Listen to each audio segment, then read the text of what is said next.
안녕. 돈과 행복을 너무 사랑하는 여러분의 돈공부 친구 그레이스입니다. 제가 얼마 전에 돈공부가 완전히 처음인 사람들이라는 밴드를 또 다시 하나 만들었는데요. 돈하고 정말 정말 친하지 않다 이렇게 생각하시는 분들, 아니면 돈이 안 붙는 게 내 운명이다 이렇게 생각하시는 분들, 하는 것마다 잘 안 되고 실패한다 이렇게 생각하시는 분들을 위해서 제가 그 밴드를 열었고, 그레스의 돈 공부 밴드도 마찬가지인데요. 돈이 붙지 않는 운명이라는 건 없어요. 그 옛날에 시크릿이라는 책이 있었죠. 거기서 돈에 대한 그 연구를 굉장히 오래 한 세계 최고의 전문가 밥 프락터라는 사람이 있어요. 그 사람의 책 중에 We Were Born Rich 이런 책이 있어요. 우리는 원래 모두가 풍요로울 운명을 타고났죠. 그리고 더 해빙의 저자, 최근에 베스트셀러가 됐던 더 해빙의 그 저자가 찾아갔던 대한민국 상위 0.01%가 찾는 행운의 여신 이서윤 씨도 그런 말을 했죠. 보통 사람들, 그러니까 그 우리가 그냥 이렇게 옆에서 보는 가난하고 이렇게 그런 사람들, 그러니까 아주 아프리카에서 아무것도 없는 그런 정말 하위 0.01%는 빼고 말이죠. 우리가 만나는 돈이 없다, 힘들다, 실패했다 이렇게 말하는 모든 그런 보통 사람들이 사실은 적어도 10억은 벌 수 있는 운명을 타고났다는 얘기죠. 근데 그 사람들은 왜 가난한 채로 죽을까요? 왜냐하면 자기가 그렇게 풍요를 누릴 운명이라는 걸 몰랐기 때문에 그냥 포기하고 그렇게 생을 마감하고 그런 걸 다음 생에도 다시 이어갈 그런 가능성이 큰 거죠. 그러니까 여러분은 그걸 아셔야 됩니다. 여러분이 지금 만약에 실패하고 돈이 없고 돈과 친하지 않다고 생각한다면, 그렇게 생각하신다면 그건 여러분이 돈에 대해서 여태까지 배운 적이 없고 잘 모르고 어떻게 친해져야 될지 모르기 때문입니다. 저는 항상 돈과 연애가 참 비슷하다는 그런 생각을 참 많이 합니다. 제가 옛날에 읽은 한 책에는 이런 얘기가 나옵니다. 그 책은 사랑에 관한 얘기고 연애에 관한 그런 책인데, 사자와 기린이 있어요. 근데 사자는 육식동물이죠. 기린은 초식동물입니다. 근데 사자는, 기린과 사랑에 빠진 사자는 자신에게 가장 맛있고 소중한 고기를 계속 기린에게 갖다 주죠. 그래서 기린은 그걸 보고 기겁을 하는 거죠. 왜냐하면 기린은 고기를 먹지 않기 때문이죠. 반대로 기린은 사자한테 맨날 풀을 갖다 줘요. 사자는 어떨까요? 점점 오해를 하게 되는 거죠. 왜 이따위 걸 나한테 갖다 주는 거야? 나를 사랑하지 않는 건가? 이런 생각을 하게 되는 거죠. 여러분에게 돈이 붙지 않는 건, 여러분에게 돈이 오지 않는 건 여러분이 돈을 끌어올 수 있는 그런 돈이 매력을 느낄 만한 그런 방법을 모르기 때문이죠. 그럼 어떻게 해야 되죠? 지금부터 여러분이 해야 될 일은 돈에 대해서 아는 일입니다. 그리고 그게 여러분에게 돈이 막 마구마구 붙기 시작하는 그런 시작이 될 겁니다. 제가 인터넷에서 돈에 대해서 아주 기초적인 지식을 알려줄 수 있는 그런 것들을 많이 찾아봤는데 마땅하게 없어요. 여러분이 좀 어려운 경제에 관한 얘기를 듣다 보면 너무 지루하고 무슨 말인지 모르고 그러다 보면 포기를 하게 되죠. 그래서 제가 여러분을 위해서 오늘 이 책을 오랜만에 꺼냈답니다. 돈에 대해서 아주 기초적인 것부터 얘기해 줄 수 있는 책. 혼다 켄의 부와 행복의 법칙. 여러분이 돈을 끌어오기 전에 제일 먼저 알아야 될 건 뭘까요? 여러분은 왜 돈을 벌고 싶으세요? 왜 돈을 벌고 싶죠? 행복하기 위해서죠. 근데 사람들이 하는 걸 보세요. 사람들은 돈을 벌기 위해서 밤낮으로 일하다가 밥도 안 먹고 뭐 시간이 없으니까 패스트푸드 먹고 그러다가 건강을 망쳐서 나중에 그 번 돈을 다 병원에 갖다 주는 일이 많죠. 그런 어리석은 일들을 우리가 하고 있다고 생각해 보세요. 여러분들은 만약에 지금 정말 돈이 많다. 예를 들어서 뭐 통장에 그냥 100억이 있다. 그러면 여러분은 뭘 할 것 같으세요? 지금 있는 그 자리에 있을 것 같은가요? 지금 하고 있는 그런 말을 할 것 같은가요? 지금 만나는 그 친구의 비위를 맞추고 있을 것 같나요? 뭘 하고 싶으세요? 보통 사람들은 제가 그걸 물으면 돈을 그렇게 많이 벌고 싶다는데 돈을 만약에 벌면 뭘 하고 싶으세요? 이러면 뭘 하고 싶은지를 몰라요, 본인이. 그냥 뭐 여행 가고 여행을 왜 가는 거죠? 어떤 목적을 위해서? 그러니까 사람들은 그냥 여행사에 이렇게 훅 섞여서 그냥 밥 안 하고 그냥 따라다니면서 밥 먹고 보여주는 거 보고 갔다 오면 여행 갔다 와도 뭘 봤는지도 모르는 사람들도 되게 많아요. 어느 나라를 갔는지도 모르고 거기서 뭘 보고 뭘 느꼈는지를 아무것도 모르는 사람도 많잖아요. 그러면 그 여행은 어떤 의미가 있죠? 저는 어, 진짜 세계 각지에 별장이 있고 막 몇 조의 돈이 나한테 있다 하더라도 지금 제가 하고 있는 이걸 하고 싶거든요. 많은 사람들한테 어떻게 행복을 찾아갈 수 있는지 그 길을 더 많이 알아서 알려주고 싶고 그냥 아침에 일어나면 새벽에 해가 뜨는 걸 보고 싶고 그냥 책을 읽고 싶고 지금처럼 남편이랑 소파에서 그냥 손잡고 애니메이션 보고 싶고 그리고 지금처럼 중국어를 배우고 싶고 계속 그리고 중국어를 다 배우면 스페인어도 배우고 싶고 그리고 좋아하는 음악을 들으면서 글도 쓰고 싶고 여전히 몽당연필을 막 모으고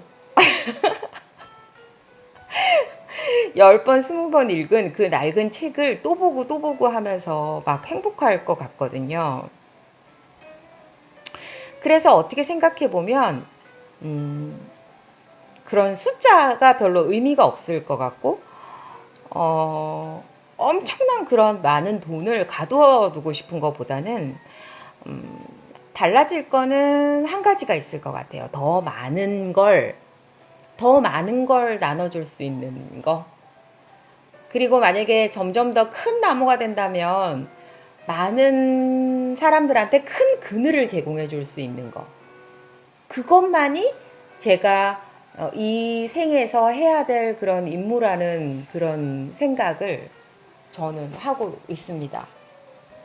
그래서 제일 중요한 건 여러분이 돈을 알기 전에, 돈을 공부하기 전에 여러분은 먼저 그 생각을 해봐야 될 것 같아요. 나는 무엇 때문에 돈을 벌고 싶고 나는 무엇 때문에 부자가 되고 싶은가? 나는 부자가 되면 어떤 삶을 살고 싶은가? 만약에 정말 부자가 됐을 때 나는 이렇게 살지 않을 것 같다면 지금 거기는 여러분이 있어야 될 곳이 아니고 지금 하고 있는 일은 여러분이 해야 될 일이 아니고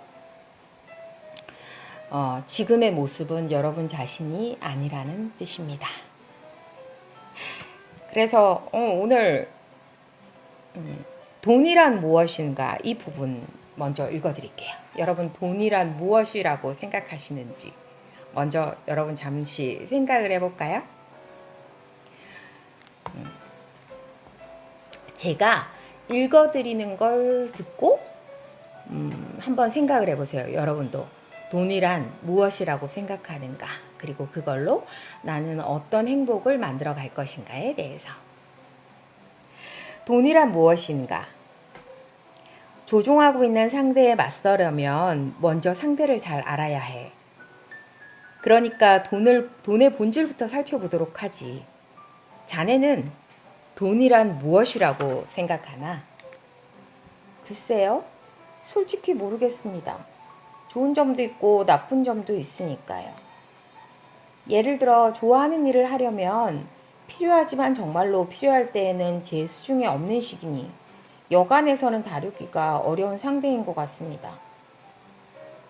돈은 사람에 따라 모습을 바꾸기 때문에 재미있지.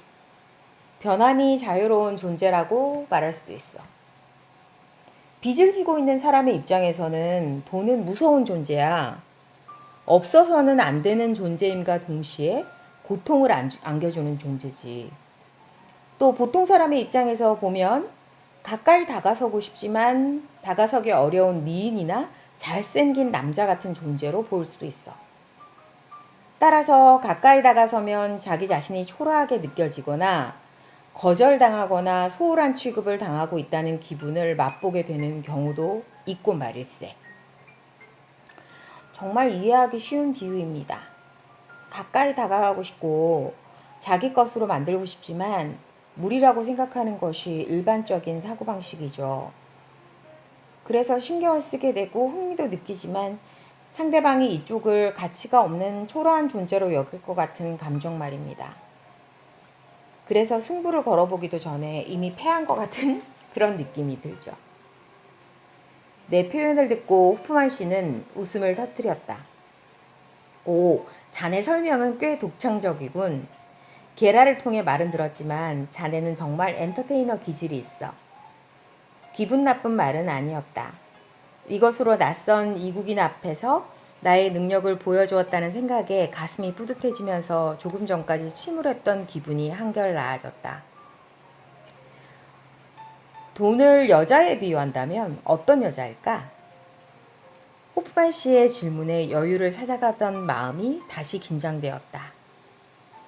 잠깐 방심하는 순간 이 사람 역시 게라 씨처럼 항상 핵심을 찌르는 질문을 던진다. 나는 가슴이 뜨끔해지는 것을 느끼며 말을 더듬었다. 그게 그러니까 여자라. 그쪽은 제가 자신이 없는 분야지만 설명해 보겠습니다. 돈을 여자에 비유한다면 미인이면서 한편으로는 상냥하지만 변덕이 심한 성격이 그다지 좋은 여자라고는 표현할 수 없을 것 같습니다. 귀염성이 있어서 사이가 좋을 때는 최고지만 언제 마음이 바뀔지 모르기 때문에 늘 경계해야 되는 거죠. 조금만 방심하면 떠나버릴 그런 여자 말입니다. 그래, 자네가 여자를 상대하는 방식은 그런 것인가? 사람이 돈을 상대하는 방식은 남녀관계와 거의 비슷한 경우가 많지. 재미있군. 자기소개를 해줘서 고맙네. 웃음을 터뜨리는 호프만 씨를 보며 나는 놀라움을 감출 수 없었다. 오, 정말 맞는 말씀입니다. 그걸 어떻게 아셨습니까? 할 말이 없네요. 그 방법을 한마디로 설명할 수 있다면 자네가 일부러 스위스까지 날아올 이유가 없었겠지. 앞으로 설명할 기회가 많을 테니까 기대하게. 돈과의 관계가 자유로워지면 동시에 남녀 관계도 자유로워질 수 있어. 돈은 정말 재밌는 존재이기 때문에 사람에 따라 전혀 다른 존재로 보이거든. 보통 사람에게는 필요한 걸 안겨주는 알라딘의 요술램프처럼 보이지만 돈으로부터 자유로운 사람에게는 단순한 종이 조각이나 금속에 불과하지. 아, 그렇군요. 돈은 사람에 따라 달라지는 존재라는 말씀이시죠? 똑같은 물건인데 왜 사람에 따라 다르게 보이는 건가요? 그건 생활하고 있는 세상의 온도가 다르기 때문이지. 추운 세상에 살고 있느냐, 따뜻한 세상에 살고 있느냐에 따라 달라진다는 뜻일세. 너무 추워서 서로에게 상처를 입히는 지옥과 따뜻하고 사랑에 넘치는 세상과의 차이가 돈의 차이를 만들거든. 돈이 물이라고 생각해보면 이해가 쉬울 거야. 춥고 욕심이 많은 세계에 살고 있는 사람이 가진 물은 얼음으로 바뀌지. 그래서 움켜쥐거나 끌어안으면 몸이 차가워지고 얼마 후에 동상이 걸려버리는 거야. 또 머리에 부딪히면 통증이 느껴지지. 고드름의 끝이 뾰족한 경우에는 상처를 입을 수도 있고. 그의 말을 듣는 동안 추운 세상에서 욕심으로 가득 찬 사람들이 서로 얼음을 빼앗는 모습을 생생하게 상상할 수 있었다. 조금 따뜻한 세상에서는 얼음이 녹아 물이 되네. 물은 얼음보다 다루기 쉽지만 손으로 잡기는 어렵지. 그래서 두 손을 사용해서 퍼올리려 하지만 손가락 틈으로 새어나가 버리니까 문제야. 강물을 이해하면 이해하기 쉬울 거야. 대부분의 사람들은 돈이라는 강물에 뛰어들어가 평생 그 물을 자신의 양동이에 퍼담아 올리기 위해 혈안이 되어 살아간다고 말할 수 있어. 하지만 손으로 퍼올리는 데는 한계가 있고 양동이에 구멍이 뚫린 경우도 있기 때문에 양동이를 가득 채우는 건 쉬운 일이 아니지. 하하하, 제 얘기인 것 같습니다. 대부분 사람들은 돈이라는 강물 근처에 살고 있는 주민이라고 말할 수 있군요. 그래, 인생에는 더 즐거운 일이 얼마든지 있지만 대부분의 사람들은 강물을 자신의 양동이에 퍼담는 것만이 인생의 모든 것이라고 착각하고 있어. 정말 재밌는 사고방식이지. 그리고 강물 근처에 작은 연못을 만들어 놓고 그 주변에 울타리를 치고는 이건 내 물이다 라고 주장하면서 양동이의 크기에 따라 기뻐하기도 하고 낙담하기도 하네. 정말 한심한 상황이 아닌가? 예, 어느 정도 이해할 수 있을 것 같습니다. 그러면 돈으로부터 자유로워진 사람은 어떻습니까? 나는 더 이상 참지 못하고 질문을 던졌다. 돈으로부터 자유로워진 사람은 보다 따뜻하고 사랑이 넘치는 세상에 살고 있지. 그들에게 있어서 물에 해당하는 돈은 증발해 버리는 공기와도 같은 존재이기 때문에 일상생활에서 돈을 생각하는 경우는 거의 없네. 자신이 들어마시는 공기를 다른 사람이 들어마셨다고 해서 화를 내는 경우도 없지. 자유로운 공기 속에서 생활하면서 자신이 좋아하는 일을 나름대로 즐기고 있을 뿐이야. 나는 천국 같은 곳을 상상했다. 그런 세상이 과연 존재하는 것일까?